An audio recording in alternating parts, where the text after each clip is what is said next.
പക്ഷേ ട്രംപിന്റെ താരിഫ് അതാണ് ഇപ്പോൾ ചർച്ച. ഇപ്പോൾ പറയുന്നത് ഇന്ത്യയിൽ നിന്ന് റഷ്യയിലേക്ക് എണ്ണ കൊടുത്തതിന്റെ പ്രതികാര നടപടിയായിട്ടാണ് ട്രംപ് ഇത് നമുക്ക് മേൽ ഇത്രയും വലിയ താരിഫൊക്കെ ഏർപ്പെടുത്തിയതാണെന്നാണ് പറയുന്നത്. പക്ഷേ സംഭവം അങ്ങനെ അല്ല എന്ന് ചിലർ ചൂണ്ടിക്കാട്ടുന്നു. അതായത് പാകിസ്ഥാനെയും ബംഗ്ലാദേശിനെയും സഹായിക്കാനായി ഏറ്റവും കൂടുതൽ ടെക്സ്റ്റൈൽസ് രംഗത്താണ് നമുക്ക് തിരിച്ചടി ലഭിച്ചിരിക്കുന്നത്. ഏറ്റവും വലിയ താരിഫ് ഏകദേശം 60% താരിഫ് നമുക്ക് ഏർപ്പെടുത്തിയിരിക്കുന്നത് ടെക്സ്റ്റൈൽസ് മേഖലയിലാണ്. അപ്പോൾ നമ്മുടെ ഇതിനെ കുറച്ചുകൊണ്ട് ബംഗ്ലാദേശിലെ തുണിത്തരങ്ങൾ ആളുകൾ വാങ്ങണം. വളരെ വില കുറഞ്ഞ തുണികൾ തരങ്ങൾ അവിടെ നിന്ന് വാങ്ങുമ്പോൾ ഡിമാൻഡ് കൂടും.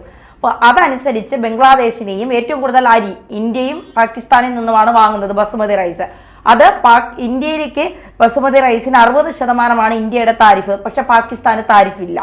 അപ്പോൾ പാകിസ്ഥാന് താരിഫില്ലാതെ നൽകാം. അപ്പോൾ സ്വാഭാവികമായി പാകിസ്ഥാന്റെ സാധനങ്ങൾക്ക് വലിയ ഡിമാൻഡ് ഉണ്ടാകും. അപ്പോൾ ഇന്ത്യയെ പുറത്തു നിർത്തിക്കൊണ്ട് ബംഗ്ലാദേശിനെ പാകിസ്ഥാനെ സഹായിക്കാനുള്ള ട്രംപിന്റെ ഈ നീക്കത്തെ അടിച്ചൊതുക്കിയിരിക്കുകയാണ് കിറ്റക് സാബു. എങ്ങനെ കാണണം കിറ്റക് സാബുവിൻ്റെ ഈ നീക്കത്തെ? കിറ്റക് സാബുവിൻ്റെ നീക്കങ്ങൾ അദ്ദേഹത്തിൻ്റെ ബിസിനസ്സിൻ്റെ നിലനിൽപ്പിൻ്റെ കൂടി പ്രശ്നമാണ്. കാരണം ലോകത്ത് ഉണ്ടാകുന്ന ഈ താരിഫ് യുദ്ധം എന്ന് പറയുന്നത് ഇന്ത്യയെ ഏറ്റവും കൂടുതൽ ബാധിക്കുന്നത് വസ്ത്രവ്യാപാര രംഗത്ത് തന്നെയാണ്. കാരണം അമേരിക്കയിലെ ഏറ്റവും കൂടുതൽ തുണിത്തരങ്ങൾ കയറ്റുമതി ചെയ്യുന്ന ഒരു രാജ്യമാണ് ഇന്ത്യ. അതെങ്ങനെ തകർക്കാം എന്നുള്ളതാണ് ട്രംപ് യഥാർത്ഥത്തിൽ ആലോചിച്ചുകൊണ്ടിരിക്കുന്നത്. എനിക്ക് തോന്നുന്നു എണ്ണയുടെ കാര്യം വളരെ ഗൗരവമുള്ളൊരു കാര്യം തന്നെയാണ്. കാരണം എന്താണ്, അമേരിക്കയെ ദുർബലപ്പെടുത്തിയ ഒരു നീക്കമാണ് എണ്ണക്കച്ചവടം. അതായത് റഷ്യ നമുക്ക് എണ്ണ തരുന്നു, നാം ആ എണ്ണ വാങ്ങുന്നത് ഡോളർ കൊടുത്തല്ല, രൂപ കൊടുത്താണ് വാങ്ങിക്കുന്നത്. ഇപ്പോൾ രൂപ കൊടുത്ത് നമുക്ക് എണ്ണ വാങ്ങാൻ കഴിയുമ്പോൾ നമുക്ക് മാത്രമല്ല മറ്റ് പല രാജ്യങ്ങൾക്കും അങ്ങനെ വാങ്ങാം എന്ന് നമ്മളുടെ ഈ ബിസിനസ്സിലൂടെ നമ്മൾ അവരെ പഠിപ്പിക്കുകയും അവരും അങ്ങനെ അവരുടേതായിട്ടുള്ള കറൻസികൾ കൊടുത്ത് റഷ്യയിൽ നിന്ന് എണ്ണ വാങ്ങുന്ന രീതിയിൽ. ഇതിൻ്റെ ഫലം എന്താണ്? ഇതിൻ്റെ ഫലം ഡോളറിൻ്റെ ആധിപത്യം അസ്തമിച്ചു എന്നുള്ളതാണ്. അതാണ് ട്രംപിന് ഇരിക്കപ്രതിയില്ലാത്ത ഒരവസ്ഥ ഉണ്ടാക്കിയിരിക്കുന്നത്. കാരണം ലോകത്തെ എല്ലാ രാഷ്ട്രങ്ങളും അങ്ങോട്ടും ഇങ്ങോട്ടും പരസ്പരം ഡോളറിനെ ഒഴിവാക്കി അവരവരുടേതായിട്ടുള്ള കറൻസികളിൽ കച്ചവടം നടത്തി കഴിഞ്ഞാൽ പിന്നെ അമേരിക്കൻ ആധിപത്യത്തിന് എന്ത് പ്രസക്തി? ലോകത്തെ മുഴുവൻ നിയന്ത്രിച്ചിരുന്ന അമേരിക്കൻ ഡോളറാണ്. അത് പൊളിക്കുന്നു എന്നുള്ളത് ഒരു പ്രധാനപ്പെട്ട ഘടകമാണ്. അതുമാത്രമല്ല, നേരത്തെ ധന്യ സൂചിപ്പിച്ചതുപോലെ ഇത് പാകിസ്ഥാനെയും അതേപോലെ ബംഗ്ലാദേശിനെയും സഹായിക്കാനായിട്ടുള്ള ഒരു ഗൂഢതന്ത്രം കൂടി ഇതിൻ്റെ പിന്നിലുണ്ട് എന്നുള്ളതും ശരിയാണ്. 50,000 കോടി രൂപയുടെ ബിസിനസ് യഥാർത്ഥത്തിൽ ബംഗ്ലാദേശിനും പാകിസ്ഥാനും നിർവഹിക്കാൻ കഴിയുന്ന തരത്തിലേക്ക് അരിക്കച്ചവടം, ബസുമതി റൈസ് ഏറ്റവും കൂടുതലായിട്ട് കയറ്റുമതി ചെയ്യും. നമ്മൾ നന്നായിട്ട് കയറ്റുമതി ചെയ്യുന്ന രാജ്യമാണ്. പക്ഷേ നമ്മുടെ താരിഫ് റേറ്റ് ഉയർത്തി 50% കൊണ്ടുവന്നു കഴിഞ്ഞാൽ നമുക്കിവിടെ നിന്ന് അത് കയറ്റുമതി ചെയ്യാനായിട്ട് കഴിയില്ല. അതുകൊണ്ട് ആ കയറ്റുമതി മുഴുവൻ പാകിസ്ഥാനിൽ നിന്ന് ബംഗ്ലാദേശിലായി തീരുന്ന സമയത്ത് അവർക്ക് ഈ 50,000 കോടി രൂപയുടെ മെച്ചമുണ്ടാകും എന്നാണ് പൊതുവെ വിലയിരുത്തപ്പെടുന്നത്. എത്രത്തോളം സംഭവിക്കുമെന്ന് നമുക്കറിയില്ല. നമുക്കാണെന്ന് വെച്ച് കഴിഞ്ഞിട്ടുണ്ടെങ്കിൽ ഈ 2 മേഖലയിൽ നമുക്ക് അരി കയറ്റുമതി ചെയ്യാനായിട്ട് കഴിയില്ല. അതോടൊപ്പം തന്നെ നമ്മുടെ വസ്ത്രവ്യാപാര രംഗം, അവിടെയാണ് ഏറ്റവും വലിയ പ്രശ്നം. കിറ്റക് സാബുവിൻ്റെ വിഷയം വരുന്നത് അവിടെയാണ്. കിറ്റക് സാബു ലോകത്തെ ഈ കൊച്ചു കുട്ടികളുടെ ഉടുപ്പ് നിർമ്മിക്കുന്നതിൽ 2ാം സ്ഥാനം വഹിക്കുന്ന ഒരു കമ്പനിയാണെന്ന് പറയും. ആ കമ്പനിയുടെ ഈ ഉൽപ്പന്നങ്ങൾ അമേരിക്കയിലേക്ക് കയറ്റുമതി ചെയ്യുന്നത് നിലച്ചു പോകും. 60% ചുങ്കമാണ് ചുമത്താൻ തീരുമാനിച്ചേക്കുക വസ്ത്രങ്ങൾ. അത് പൂട്ടും. അപ്പോൾ അത് പൂട്ടിക്കഴിഞ്ഞാൽ പിന്നെ എന്ത് ചെയ്യണം? ഇവിടെ കമ്പനി പൂട്ടാനല്ല അയാൾ ശ്രമിക്കുന്നത്, പകരം കേരളത്തിലേക്ക് കമ്പനി കൊണ്ടുവരാനായിട്ട് ശ്രമിക്കുകയാണ് എന്നാണ് ഇപ്പോൾ പറഞ്ഞു കേൾക്കുന്നത്. അത്രത്തോളം നല്ലത്. മാത്രമല്ല, ബിസിനസ്സുകാരൻ എന്ന നിലയ്ക്ക് അദ്ദേഹം കേരളത്തിനോട് നേരത്തെ കാണിച്ചിരുന്ന സമീപനങ്ങൾ ശരിയായിരുന്നില്ല എന്ന് തിരിച്ചറിയും അദ്ദേഹത്തിനുണ്ടാകും. കാരണം ഇവിടുന്ന് കമ്പനി ആന്ധ്രയിലേക്ക് കൊണ്ടുപോയി. അതല്ല ശരി, കേരളത്തിലേക്ക് തന്നെ കൊണ്ടുവരലാണ് എന്ന് അദ്ദേഹത്തിന് തോന്നിക്കാണാം എന്നാണ് എനിക്ക് തോന്നുന്നത്. മലയാളി എന്ന നിലയ്ക്ക് അദ്ദേഹത്തിൻ്റെ മലയാളി സ്വത്വം വളരുന്നു. അത് കേരളത്തിന് കൂടി ഗുണകരമായി തീരും. ഷാബുവിൻ്റെ തൊഴിലാളികൾക്ക് നല്ലത് തന്നെയാണ് എന്നാണ് എനിക്ക് തോന്നുന്നത്. കാരണം അങ്ങനെ ആ ബിസിനസ് 1000 കോടി രൂപയുടെ ഒരു ബിസിനസ് സംരംഭം വീണ്ടും കേരളത്തിലുണ്ടാകാനുള്ള സാധ്യത അല്ലേ, ഇന്ത്യയിൽ പ്രത്യേകിച്ച് കേരളത്തിലും കൊണ്ടുവരാൻ ശ്രമിച്ചാൽ അത് നല്ലത് തന്നെയാണ് എന്നാണ് നമുക്ക് മനസ്സിലാക്കേണ്ടത്. പൊതുവെ ഈ മേഖലയിൽ ഈ താരിഫ് യുദ്ധം കൊണ്ടുണ്ടായിരിക്കുന്ന ഒരു ദുരന്തം എന്ന് പറയുന്നത് നമ്മളെ സംബന്ധിച്ചിടത്തോളം കേരളത്തിലും ഇത് പ്രശ്നമാണ്. കാരണം നമ്മൾ കശുവണ്ടി കയറ്റി അയക്കുന്നുണ്ട്, സുഗന്ധദ്രവ്യങ്ങൾ, അതുപോലെ സമുദ്രോൽപ്പന്നങ്ങൾ, അതിനൊക്കെ ഇങ്ങനെ ഉയർന്ന തീരുവ വന്നാൽ നമ്മുടെ കയറ്റി അയക്കൽ പൂട്ടിപ്പോകും. നമ്മുടെ എക്സ്പോർട്ട് കമ്പനികളെല്ലാം തന്നെ ഷട്ടർ ഇടേണ്ട സ്ഥിതിയിലേക്ക് എത്തും. അതിനെങ്ങനെ മറികടക്കാം എന്നുള്ളതായിരിക്കും ഇനി അടുത്ത ആലോചന വരുന്നത്. എനിക്ക് തോന്നുന്നത് എന്താണെന്ന് വെച്ചാൽ ഈ യുദ്ധ രംഗത്ത് പുതിയ തരത്തിലുള്ള ഒരു രൂപീകരണം വരുന്നില്ലേ. അതായത് നമ്മളും ചൈനയും തമ്മിൽ നേരത്തെ അത്ര നല്ല ബന്ധത്തിലല്ലായിരുന്നു. നമ്മുടെ അതിർത്തികൾ പ്രത്യേകിച്ച് ഈ അരുണാചൽ പ്രദേശും അതുപോലെ ലഡാക്കിൻ്റെ ആ താഴ്വരകളിലൊക്കെ അതെ, അത് വലിയ വിവാദമായ സ്ഥലമാണ്. അവിടെയൊക്കെ സ്ഥിരം പട്ടാളക്കാർ എന്ത് ചെയ്തുകൊണ്ടിരിക്കുകയാണ്, മുഷ്ടിയുദ്ധം നടത്തിക്കൊണ്ടിരിക്കുകയാണ്. എന്ന് വെച്ചാൽ അവർ കടിക്കും മാന്തും അങ്ങനെയുള്ള പ്രശ്നങ്ങൾ എപ്പോഴും നടക്കുന്നൊരു സ്ഥലമാണ്. ഇതൊക്കെ മാറിയാൽ നമുക്ക് വളരെയധികം ഗുണമുണ്ടാകും. കാരണം എന്താ വെച്ചാൽ ഒന്ന് ചൈന നമ്മളെ ആക്രമിക്കുമെന്ന് കരുതി നമ്മുടെ പ്രതിരോധ ബഡ്ജറ്റ് നമ്മൾ വല്ലാതെ ഉയർത്തുന്നുണ്ട്. ചൈന നമ്മൾ നല്ല ബന്ധമായി പഴയ പോലെ ഇന്ത്യ ചീന ബായ് ബായ് എന്ന് പറയുന്ന ഒരു സ്ഥിതിയിലേക്ക് വന്നാൽ നമുക്ക് നമ്മുടെ പ്രതിരോധ ചെലവ് വളരെയധികം കുറക്കാനായിട്ട് കഴിയും. കാരണം ചൈനയുടെ ഒരു കാഴ്ചപ്പാടെന്ന് പറഞ്ഞാൽ ആയുധം ഉപയോഗിച്ച് യുദ്ധം ചെയ്യുന്നതല്ല അവൻ്റെ ഒരു കാഴ്ചപ്പാട്. അത് ഉൽപ്പന്നങ്ങളിലൂടെ യുദ്ധം ചെയ്യൽ തന്നെയാണ് അവർ ചെയ്തുകൊണ്ടിരിക്കുന്നത്. അതുകൊണ്ടാണ് അവർക്ക് ലോക സമ്പദ് വ്യവസ്ഥയിൽ വലിയ സ്ഥാനം നേടിയെടുക്കാനായിട്ട് കഴിഞ്ഞിട്ടുള്ളത്.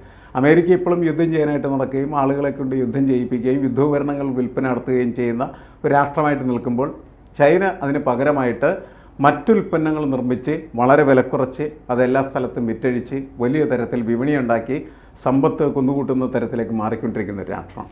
ഇപ്പോൾ നമ്മൾക്ക് അവരുടെ പല സാധനങ്ങൾ ആവശ്യമാണ്, നമ്മളുടെ പല സാധനങ്ങളും അവർക്ക് ആവശ്യമാണ്.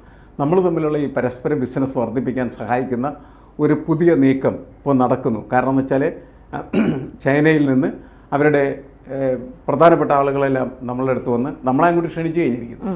നമ്മളത് അടുത്ത ദിവസം മോദി പോകാൻ പോവുകയാണ് ചെയ്യുന്നത്. അപ്പോൾ മോദിക്കൊപ്പം പുടിനും ഉണ്ടാകുന്നതാണ്. അങ്ങനെ പുടിൻ, മോദി, ഷി ജിൻപിങ് ഇവർ മൂന്നുപേരും കൂടി ചേരുന്ന പുതിയൊരു അച്ചുതണ്ട് പുതിയ ലോകത്ത് പുതിയ ലോകക്രമത്തിൻ്റെ ഭാഗമായിട്ട് വന്നാൽ അത് ഇന്ത്യക്ക് വളരെയധികം ഗുണകരമായിരിക്കും എന്ന് തന്നെയാണ് ഞാൻ കണക്കാക്കുന്നത്. കാരണം നമുക്ക് ആവശ്യമുള്ള പല സാധനങ്ങളും തരാൻ ഈ രാഷ്ട്രങ്ങൾക്ക് കഴിയുകയും അവർക്ക് ആവശ്യമുള്ള പലതും നമുക്ക് കൊടുക്കാനായിട്ട് കഴിയുന്ന സമയത്ത് നമ്മളുടെ ഒരു വ്യാപാരം എന്ന് പറയുന്ന പുതിയ രീതിയിലേക്ക് പച്ച പിടിക്കാനായിട്ട് കിട്ടും.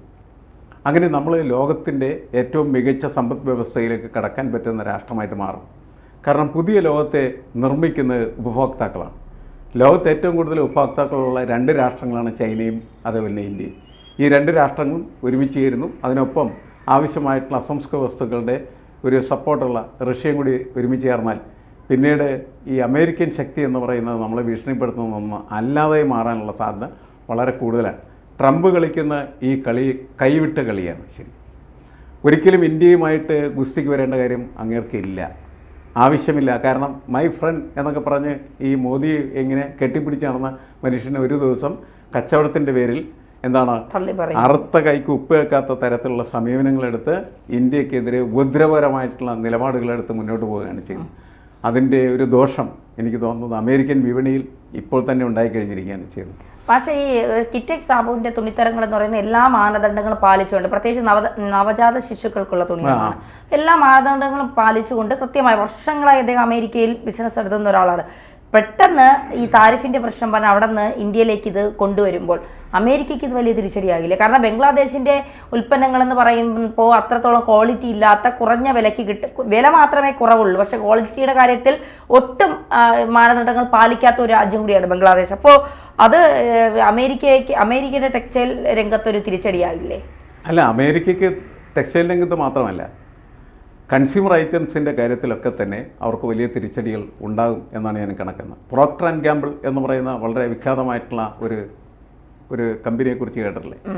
പ്രോക്ടർ ആൻഡ് ഗാമ്പിൾ എന്ന് പറഞ്ഞാൽ അമേരിക്കയുടെ ഒരു വളരെ പ്രശസ്തമായിട്ടുള്ള കൺസ്യൂമർ ഐറ്റംസ് വിൽക്കുന്ന ഒരു സ്ഥാപനമാണ് ശരിക്കും പറഞ്ഞത്. വില്യം പ്രോക്ടറും ജെയിംസ് ഗാമ്പിൾ എന്ന് പറയുന്ന രണ്ടാളുകൾ പണ്ട് മെഴുതിരി കച്ചവടം നടത്തി വളർന്നു വന്ന വലിയ സംഭവമാണ് അത്. അവിടെ നിന്ന് തുടങ്ങിയിട്ട് അവർ ലോകം മുഴുവനും കീഴടക്കിയ വലിയ ഒരു കമ്പനിയായിട്ട് മാറിത്തീർന്നതാണ്. അപ്പോൾ കൺസ്യൂമർ ഐറ്റംസിൽ കേന്ദ്രീകരിച്ചിട്ടാണ് അമേരിക്കയുടെ ബിസിനസ് തന്നെ നിൽക്കുന്നത്. അവർക്ക് ഈ ഐറ്റംസൊക്കെ പല രാഷ്ട്രങ്ങളിൽ നിന്ന് വരണം.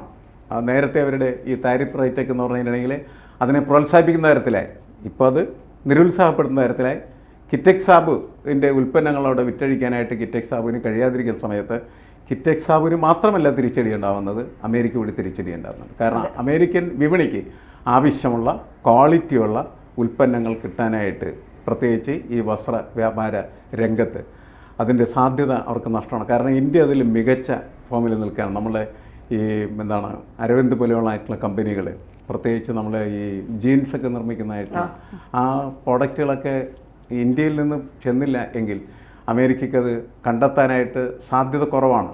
കുറച്ച് നാളത്തേക്കെങ്കിലും ബംഗ്ലാദേശിൻ്റെയും പാകിസ്ഥാൻ്റെയും ഉൽപ്പന്നങ്ങൾ അത്രമാത്രം ക്വാളിറ്റി ഉള്ളതാകണമെന്നില്ല. കാരണം നമ്മൾ ഈ ക്വാളിറ്റി കൺട്രോൾ പരിശോധിക്കുന്ന സമയത്ത് ലോകത്തെ ഏറ്റവും ഗുണമേന്മയുള്ള ഉൽപ്പന്നം നിർമ്മിക്കുന്ന രാഷ്ട്രം ജർമ്മനിയാണ്. ശരിക്കും ജർമ്മനിയുടെ ഒരു 90% മുകളിലാണ് അവരുടെ ക്വാളിറ്റി എന്ന് പറയുന്നത്. അമേരിക്കൻ ഉൽപ്പന്നങ്ങളുടെ തന്നെ ക്വാളിറ്റി 50-55% ഉള്ളൂ ശരിക്കും പറയും. നമ്മളതിലും താഴെയും ഒക്കെയാണ് പൊതുവെ അത്തരം കാര്യങ്ങൾ നിൽക്കുന്നത്. പക്ഷേ ഈ മേഖലയിൽ, അതായത് തുണിത്തരങ്ങളുടെ മേഖലയിൽ അമേരിക്കക്ക് ആവശ്യമുള്ള ക്വാളിറ്റി നമ്മളുടെ കമ്പനികൾ കൃത്യമായിട്ട് പാലിക്കുകയും നമ്മളുടെ ഉൽപ്പന്നങ്ങൾ അവർ വാങ്ങിച്ചുകൊണ്ടിരിക്കുകയും ചെയ്യാൻ ചെയ്യുന്നു. അതിന് ഉപരോധത്തിൽ ഏർപ്പെടുത്തിയാൽ അവിടെ വലിയ തരത്തിലുള്ള ക്ഷീണം അവർക്കുണ്ടാകും. അത് അവർക്ക് എളുപ്പത്തിൽ മാറ്റാൻ പറ്റുമെന്ന് ഞാൻ കണക്കാക്കുന്നില്ല. കുറേ നാൾ വേണ്ടി വരും അതൊക്കെ ഒന്ന് അഡ്ജസ്റ്റ് ചെയ്ത് വരാനായിട്ട്. അതൊക്കെ മുമ്പതൊക്കെ തീരും. ഈ ട്രംപിൻ്റെ വട്ടൊക്കെ 2-3 ആഴ്ച കഴിയുമ്പോൾ അവസാനിക്കാവുന്നേ ഉള്ളൂ.